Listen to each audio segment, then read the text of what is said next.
তাহলে এই হাদিস দ্বারা বোঝা যায় চোখ আপনারে একদম একদম রোগাক্রান্ত বানায় দিবে। চোখ মানুষের ক্ষেতের ধান পুরা নষ্ট করে দেয়। চোখ পেঁপে গাছের সব পেঁপে ফালায় দেয়। চোখ কাঁঠাল গাছের কাঁঠাল সব নষ্ট করে দিতে পারে।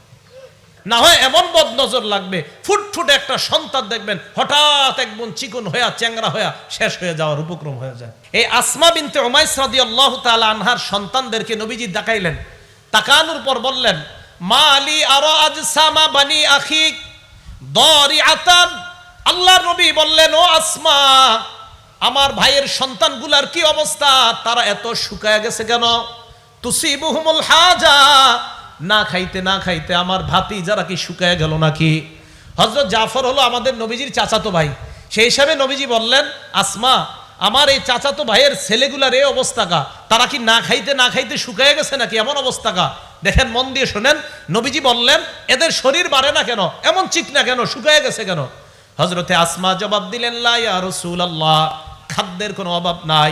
ওয়ালাকিনিল আইন তুসরিউ ইলাইহিম ইয়া রাসূলুল্লাহ, কিন্তু হুজুর, আমার সন্তানগুলোর উপর মানুষের বদনজর লাগে।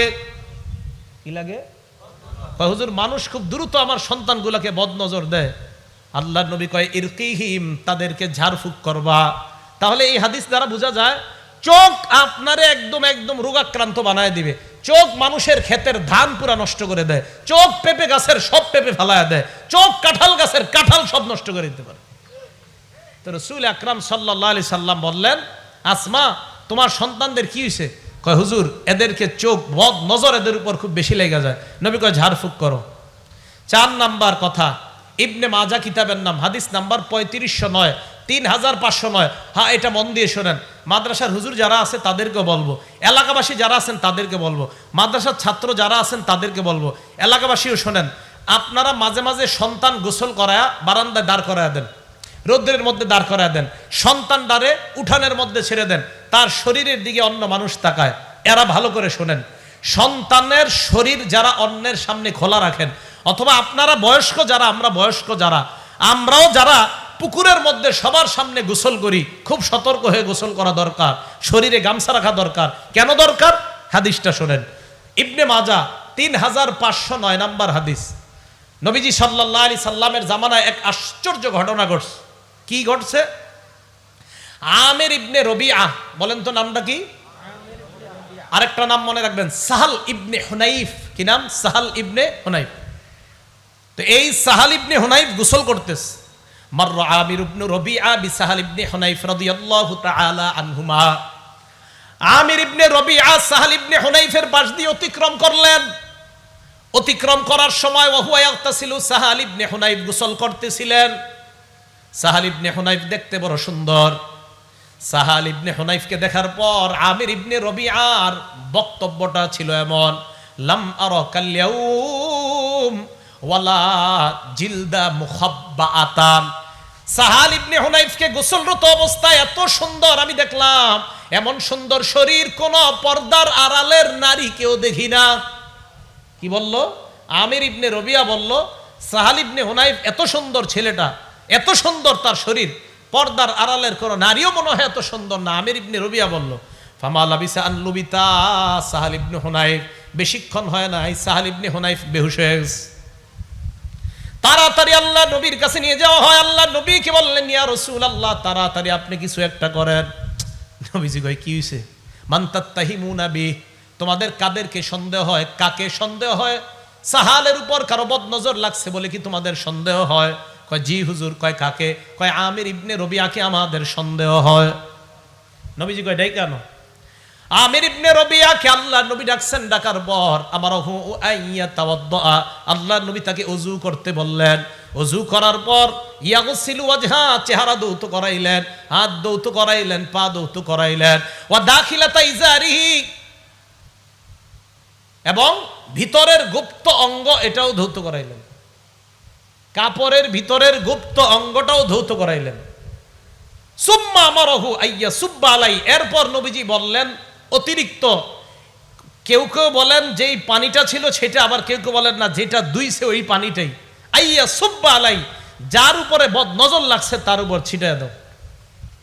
যার উপর বদনজর লাগছে তার উপর ছিটায় দাও। এখন কথা হলো, এই হাদিস দ্বারা কি বোঝা যায়? নবীজি সাল্লাল্লাহু আলাইহি সাল্লাম বলেন, শোনো তোমরা কি করো না করো মাঝে মাঝে তোমরা, দেখেন আলামা ইয়াকতুলু আহাদুকুম, এই শব্দটা সারা জীবন মনে রাখবেন। তোমরা কিসের কারণে আলামা ইয়াকতুলু আহাদুকুম আখাহু, তোমরা কেন একজন তার ভাইকে হত্যা করো? সাহাবারা কয়, হুজুর হত্যা মানি? এই হিংসুক চোখ, কিছু চোখ আছে এমন যেই চোখ তার ভাইকে হত্যা করে দেয়, যেই চোখ বদনজর পড়ার কারণে এমন অবস্থা হয় যে তার ভাইকে শেষ করে দেয়। তাহলে আল্লাহর নবী কারো বদনজর পড়াটাকে হত্যার সাথে শামিল করছে।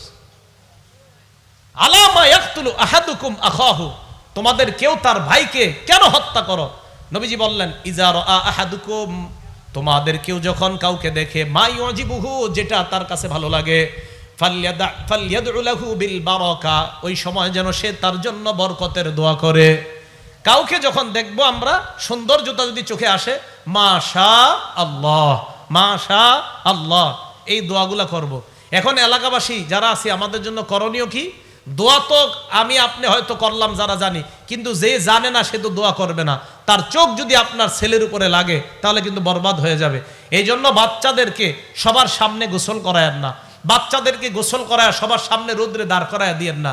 গেঞ্জি সহ, শরীরে একটা কাপড় সহ বাচ্চাকে অন্যের সামনে দেন, না হয় এমন বদনজর লাগবে, ফুটফুটে একটা সন্তান দেখবেন হঠাৎ একদম চিকন হয়ে চ্যাংরা হয়ে শেষ হয়ে যাওয়ার উপক্রম হয়ে যায়। এগুলো বদনজরের কারণে হয়। মাদ্রাসার তালেব ইলম যারা আছেন, ছাত্র ভাইয়েরা, যদিও আমরা অনেকের মাঝে গোসল করতে হয়, আলহামদুলিল্লাহ মাদ্রাসার ছাত্রদের মধ্যে তো বদনজর নাই, সারাক্ষণ কোরআন হাদিস পড়ে। এরপরেও মাদ্রাসার ছাত্র ভাইয়েরা সতর্ক থাকা, গামছা অন্তত রাখা শরীরের মধ্যে, সবার সামনে গোসল করলেও গামছা রাখা। ভাই, সবার সামনে গোসল না করা যদিও আমাদের করতে হয় ছাত্রদের, আমরা একটা গামছা অন্তত শরীরে রাখা, অর্থাৎ বেশি সময় যেন আমার শরীরটা অন্য ছাত্র ভাই না দেখে, অথবা উস্তাদ না দেখে, অথবা অন্য কেউ না দেখে, এই বিষয়টার প্রতি খেয়াল রাখা। মনে থাকবে তো সবার কথাগুলো ইনশাআল্লাহ? তাহলে বদ নজর থেকে বাঁচা, এটা খুব জরুরি বিষয়। 5 নাম্বার কথা, আম্মা জান আয়েশা সিদ্দিকা রাদিয়াল্লাহু তাআলা আনহার বর্ণনা, তিনি বলেন, কানা রাসূলুল্লাহ সাল্লাল্লাহু আলাইহি ওয়াসাল্লাম ইয়ামুরুনা আন নাস্তারকিয়া। মুসলিম শরীফের বর্ণনা 5615 নম্বর হাদিসে আম্মা জান আয়েশা সিদ্দিকা রাদিয়াল্লাহু তাআলা আনহা বলেন, আল্লাহ নবী আমাদেরকে বলছে, বদ নজর থেকে বাঁচার জন্য, হিংসুক চোখ থেকে বাঁচার জন্য আমরা নিজেদেরকে যেন ঝাড়ফুঁক করে নেই। সকালবেলা 3 বার কুল হু আল্লাহ, 3 বার কুল আউযু বিরাব্বিল ফালাক, 3 বার কুল আউযু বিরাব্বিন নাস। মাগরিবের পরে 3 বার কুল হু আল্লাহ, 3 বার কুল আউযু বিরাব্বিল ফালাক, 3 বার কুল আউযু বিরাব্বিন নাস পরে শরীরের মধ্যে ফু দেওয়া। মনে থাকবে তো কথাগুলো ইনশাআল্লাহ? তাহলে এবার আসেন মূল কথায়। কি আলোচনা দূরছিলাম? মজারু জহিরুল ইসমি ওয়া বাতিরা। কিছু গুনাহ আছে আভ্যন্তরীণ, কিছু বাহ্যিক গুনাহ। আভ্যন্তরীণ গুনাহ এর মধ্যে একটা বললাম হিংসা নামক অপরাধ। এই অপরাধটা থেকে বেঁচে যেন আমরা আমাদের দিলটাকে সাফ করে আমরা কবরে যাইতে পারি, আল্লাহ তৌফিক দান করেন। বাহ্যিক গুনাহ আর আভ্যন্তরীণ গুনাহ থেকে আমরা